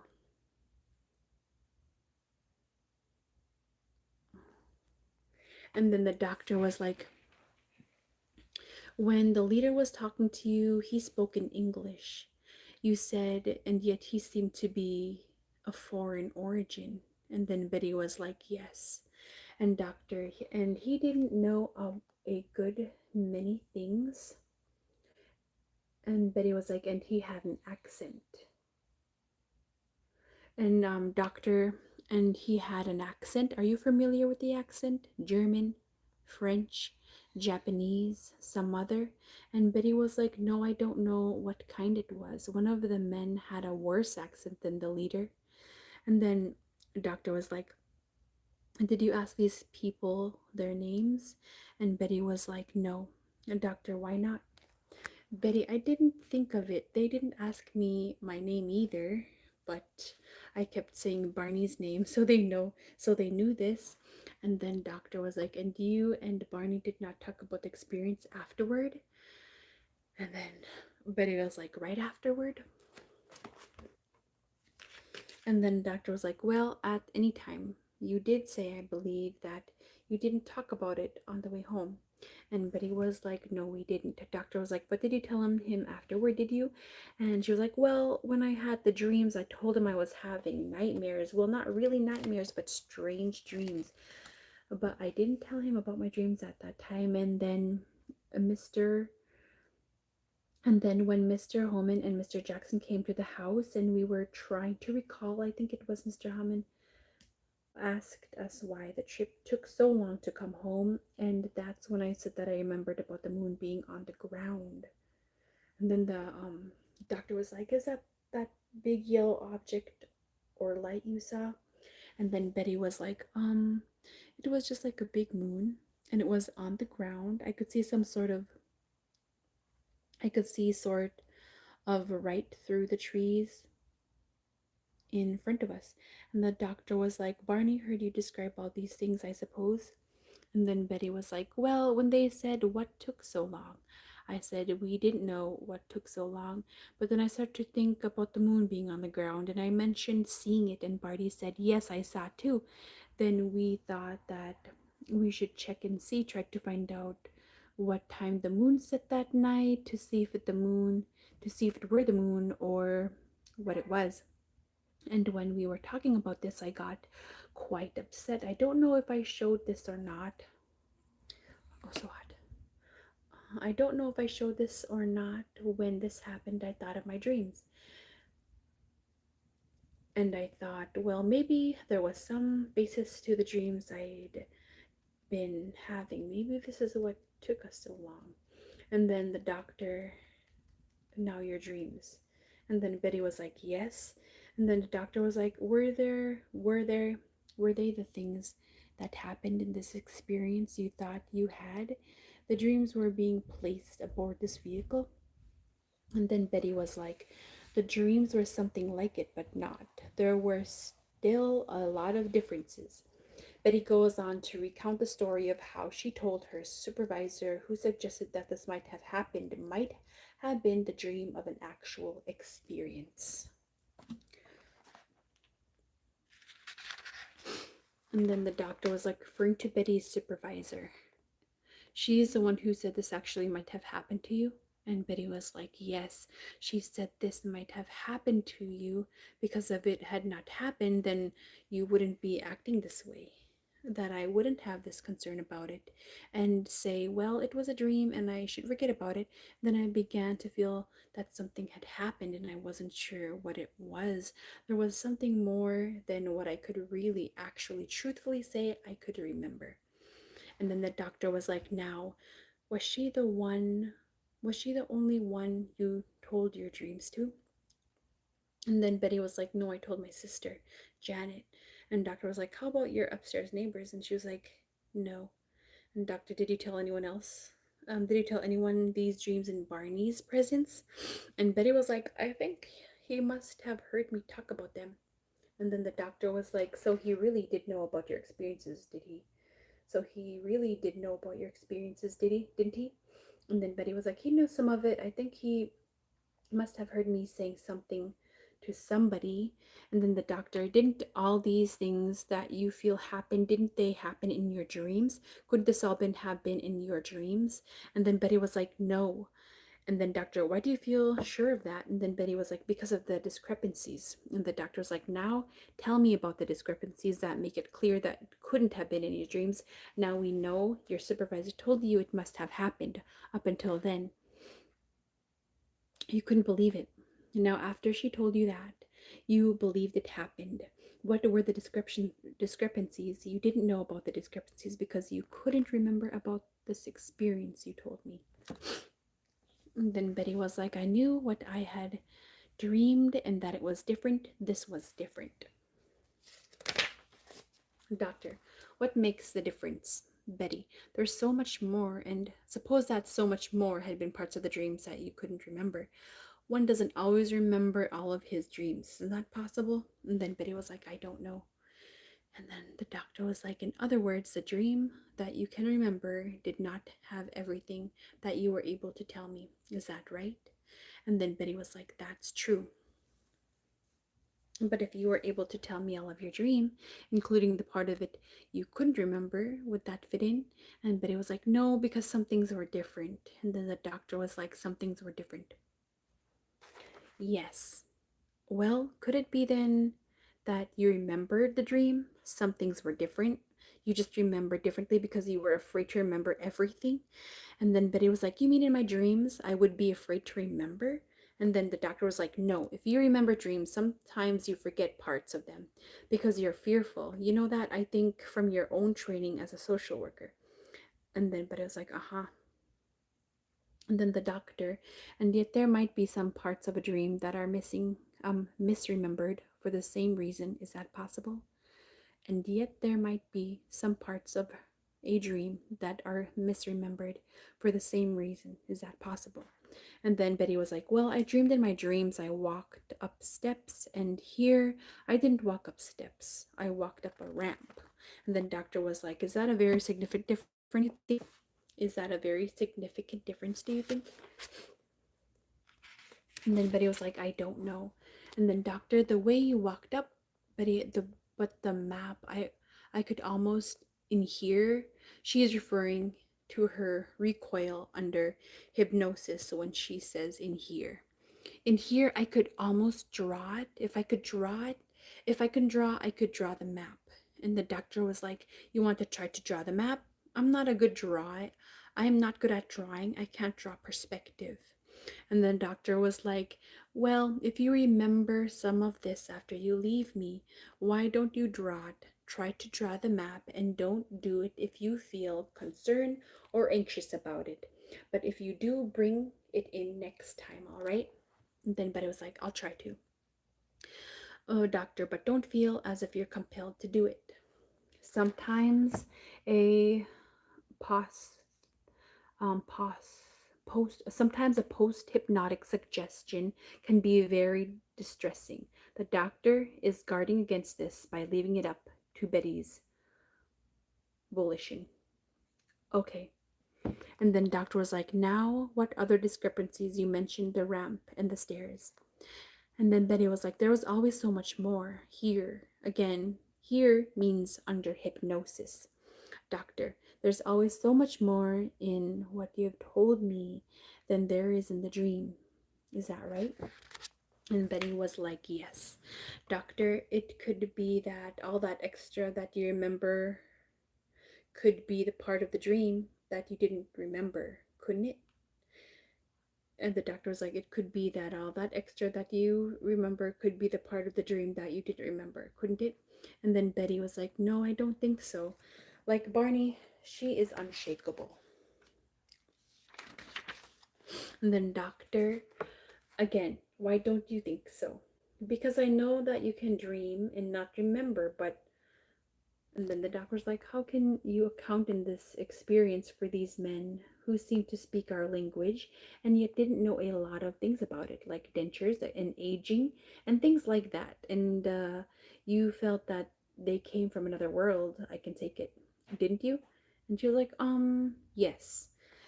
And then the doctor was like, then how would they know all about this? How could it happen? Have you tried to explain all this to yourself? And then Betty was like, how could they speak English? And then the doctor was like, yes, how could this happen that they could communicate with you in this way and yet they were not of this world? And then Betty was like, maybe they've been studying us. And then doctor was like, that would mean they would have to come here and know us and everything else, wouldn't it? And Betty was like, yes, and maybe they picked up some radio stations. And doctor was like, but in a dream, this could all happen. Things don't have to be explained in dreams, in a dream. Did you feel that they could communicate with you in other ways than words? Were they able to transfer thoughts? And Betty was like, I don't know about thoughts. Do you believe that thoughts can be transferred? And Betty was like, yes, to a certain extent. Doctor, have you been able to transfer your thoughts to anyone or receive someone else's thoughts? And Betty was like, Barney and I always saying that the same thing at the same time. That type of thing. And then the doctor was like, well, do you communicate in other ways? Could you have communicated all this to Barney through thought transference? And then Betty was like, she laughs. No, I don't know as I could believe to that extent. Like, sometimes I used to have a teacher in college and I would sit in the front row and I might be bored. I would sit there and I would think, scratch your face, scratch your leg, and then wait to see how long it would take him to do it, play around like this. And then the doctor was like, then you wanted to see how much power there was in that in thoughts? And Betty was like, yes. And then the doctor was like, but you had no such communication between yourself and these strangers. And then Betty was like, she pauses a long while as if she's thinking this over. I don't know if I did hear them in English. Is she trying to please Dr. Simon by giving him the answer she thinks he wants? This is common in hypnosis. And then doctor, oh, you didn't hear them in English? And then she was like, I don't know. Um, how do you think you heard them then? I've been telling myself I heard them in English with an accent, but I don't know. And the doctor was like, well, did you hear them in any language, or was it by thought transference? And then Betty was like, I knew they were, I knew what they were saying. You knew what they were saying. And they went and they knew what I was saying. As Betty begins to show signs of emotional strain. All right, this won't trouble you. You're all right. And Betty is calm now. Well, do you think that was some form of thought transference? And Betty musingly said it could have been, but if it was, I knew that there were what they were thinking. And then the doctor was like, you knew what they were thinking. You rather liked this leader, didn't you? I was afraid of him at first, but afterwards, I began to feel that they weren't going to harm me. And then the doctor was like, so it all works out that you're not harmed and everything is all right. And Betty was like, yes. All right, now after this, it will not be necessary for you to forget everything that goes on here, but you will remember only that part that you can remember without being upset and without being worried and bothered. Do you understand? Again, as with Barney, the important step of permitting Betty to slowly filter into her consciousness the material she was revealed under hypnosis. Yes, Betty said. And the doctor was like, and it will not trouble you, any of it. As you go along, it will bother you less and less, and you will be able to remember those things that you can remember without anxiety and without fear. You will be able to talk more and more about it in that way. But in the meantime, you will not be troubled by any of the things that you do remember. And gradually it will come back more and more clearly, and you will talk about it more and more. Is that clear? Says the doctor. And Betty said yes. And the doctor, you'll have no fear, no anxiety. You'll be comfortable and relaxed and will continue to recall these things, discuss them together. You'll have no fear, no anxiety. I'll see you again a week from today. All right? Wake, Betty. You may wake. Betty wakes from her trance. How do you feel now? And Betty was like, all right. And the doctor was like, do you know more about what happened? And Betty was like, yes. The doctor reassures her that she'll be all right, and plans are made for the appointment the following week. All right, and there was a long pause there.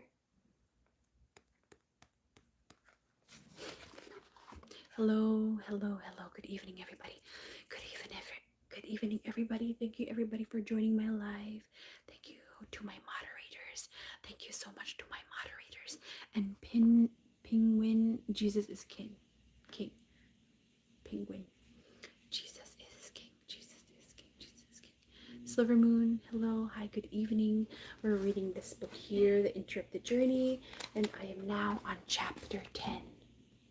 Now on chapter 10.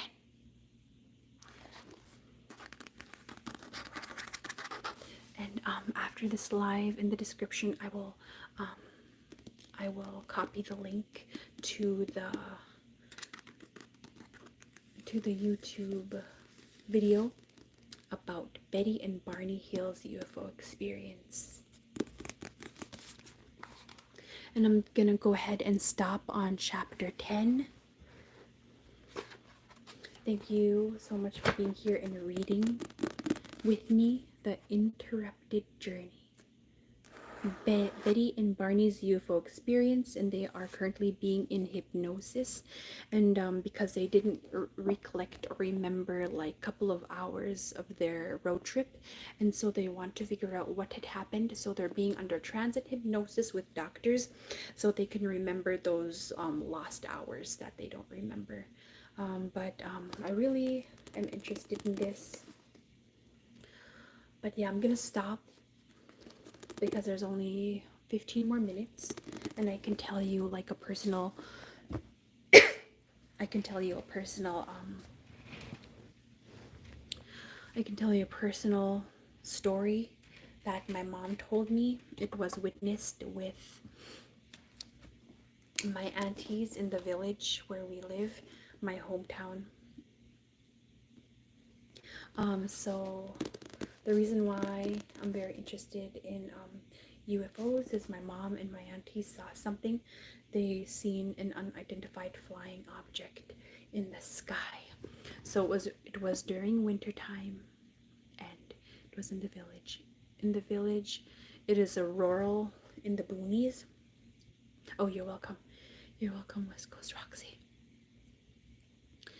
And Michael Nanalook. Hi, Michael. Welcome to my live. I have like about 10 more minutes on my live because I try to go live 2 hours every Sunday.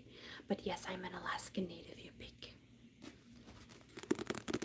But anyways, out in the rural village, in the boonies, some may call it the boonies, but anyways, it was winter time and it was really dark, and my aunties were helping my mom fetch water from the river. And when you go out in the river, there's no lights, there's no roads, it's only a frozen river with like a forest in the background all over. And they were only using a four-wheeler, and they were using a snow machine, and they went out in the river and they packed some water, and the only lights on. Eric, I was abducted by aliens and they probed me. Later the police said it was my uncle. I don't know if that is this an actual Puck. I am from Africa. White people don't be racist. We will not tolerate inappropriate, mean, or childish behavior or comments in the chat. But thank you to my moderator. Thank you to my moderator, Roxy, Roxy, Roxy, Roxy, and Amory, Amory, Amory, Amory.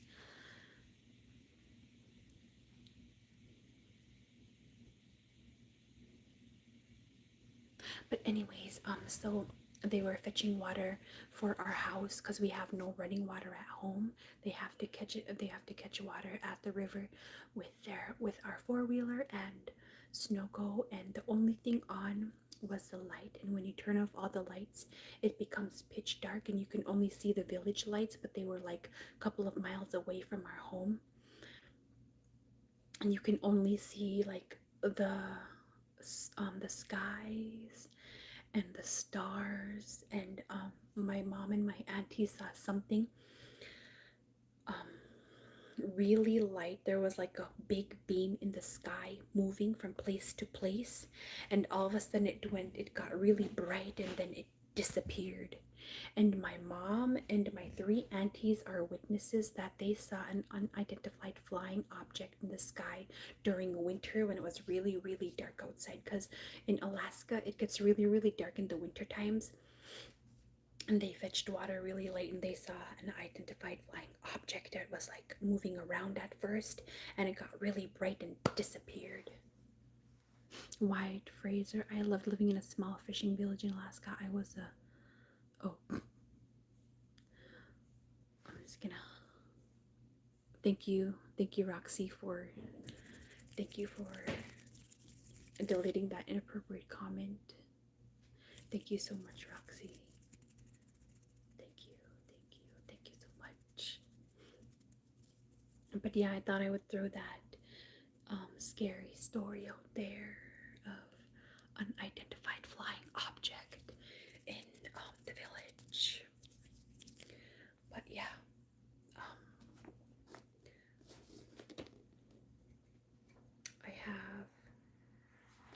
10, 11, 12. What was it, 13? I think I have 3 more chapters now. 11, 11, 12, 13. Yeah, 3 more chapters now. Oh my god, they are trolling Rossi. But thank you so much for deleting their inappropriate comments and mean comments.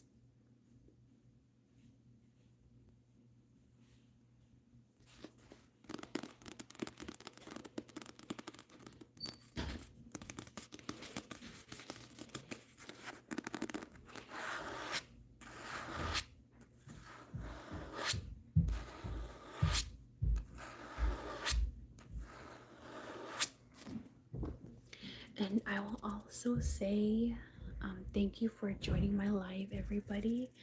Thank you so much for joining my live. And if you haven't subscribed, please subscribe to my YouTube channel, Sleeping Lady ASMR. Sleeping Lady ASMR.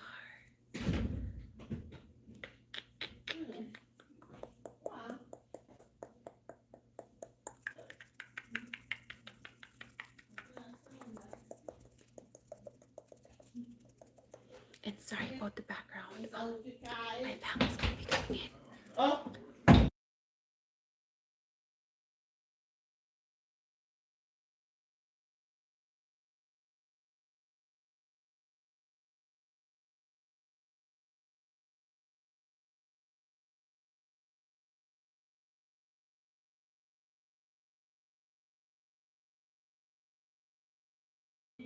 Oh, sorry, that was my family. They came into the room. I didn't have my retouch on. I just put on my retouch. Retouch off, retouch on.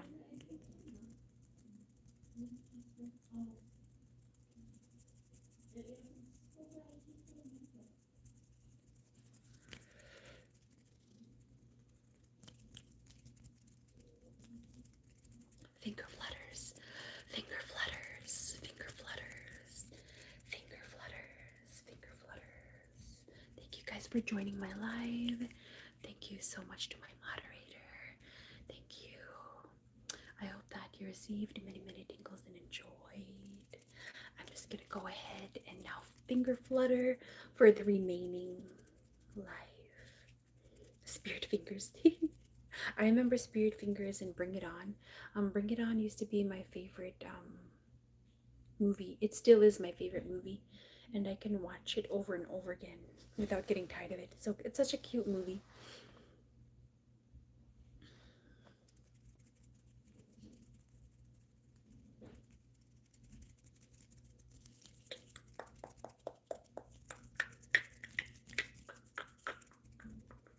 Thank you guys for joining my live. If you haven't subscribed, please subscribe to my YouTube channel. Koyana Dailuchi. Koyana Chakanak. Koyana Chakanak. Koyana Chakanak Dailuchi.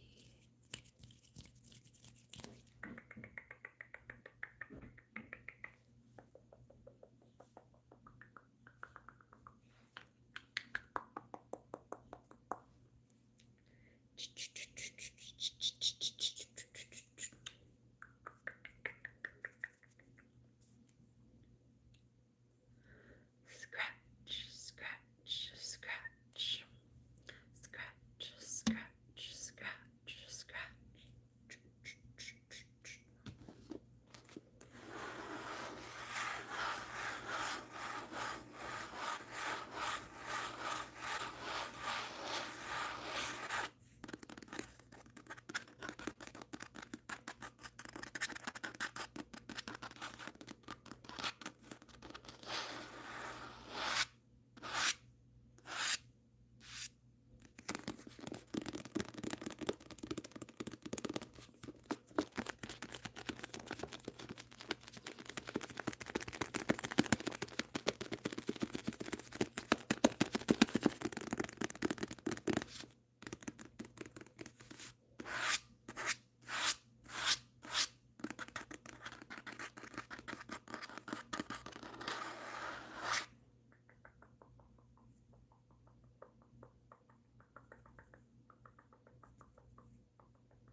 haven't joined or subscribed to my YouTube channel, please go ahead, subscribe, like the live, and subscribe.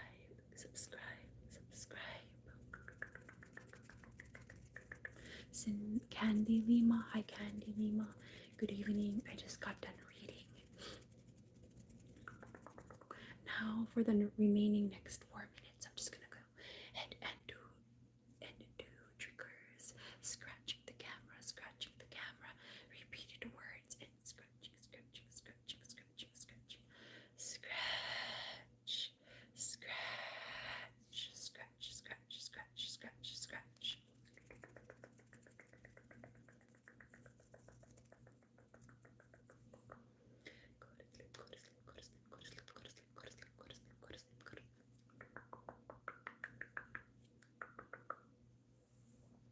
Oh yeah, I forgot I brought this.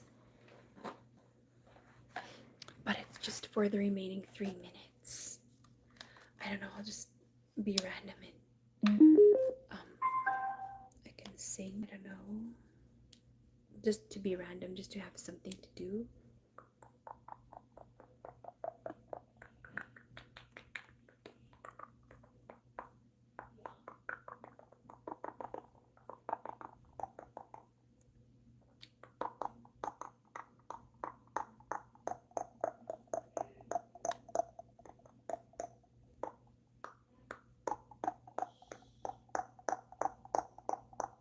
I don't know what to sing. The next time I go live, I might sing something on here, like little lullabies. But I need to figure out what kind of lullabies I'll sing through here. For my next live, it's just like something to do. But I know some of you like lullabies or like the sound of my singing, so I'll go ahead and do that for the next live next time. But yeah, I might like make a list on what to sing next for my next live. And this is to all here who has not subscribed. Please subscribe to my YouTube channel. Thank you for being here. And then maybe the next live I can do some singing. Yeah, that's one of my plans I'm gonna do. But the last live I sang in Yupik, not like a whole song, just like snippets. But I can do it because I love singing. I'm gonna go ahead and try doing it again. I don't know.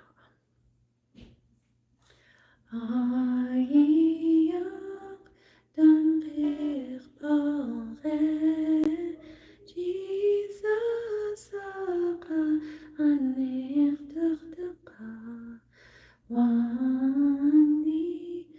Ashak Shea, just subscribe. Thank you so much for subscribing. Thank you for being here. Thank you for joining my live. Did you ever fix your Blue Yeti? No, unfortunately, I did not fix my Blue Yeti. I need to figure out like a station that will keep my camera on at the same time, because when it's plugged in, my live gets pixelated, so I need to figure that situation out.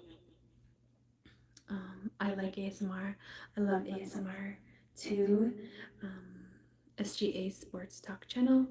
And if you haven't subscribed to my channel, you can please subscribe. And I post videos, and I'm trying to post regularly, like on Wednesdays. Rhiannon Castro, hi, I'm new. How are you? Hello, good evening. I'm about to end my live, but thank you so much for being here. And Rhiannon, please subscribe to my YouTube channel. All right, you guys, it's now 2 hours. Good night. Yes, it is, Rhiannon. It is, I think now, I started my live at 9, 10, 11. It's probably 10 something now here in Alaska. But thank you guys so much for being here, and I will see you guys on my next live. When would you go live next, Shayak? I'll go live. I try to go live every Sunday, so I'll see you then. All right, good night. Good night, everybody. Good night, Rhiannon. Good night, Shayak. Thank you for liking the live and subscribing. You're welcome, Roxy. I'll see you next time. Thank you so much for being my moderator. All right, good night.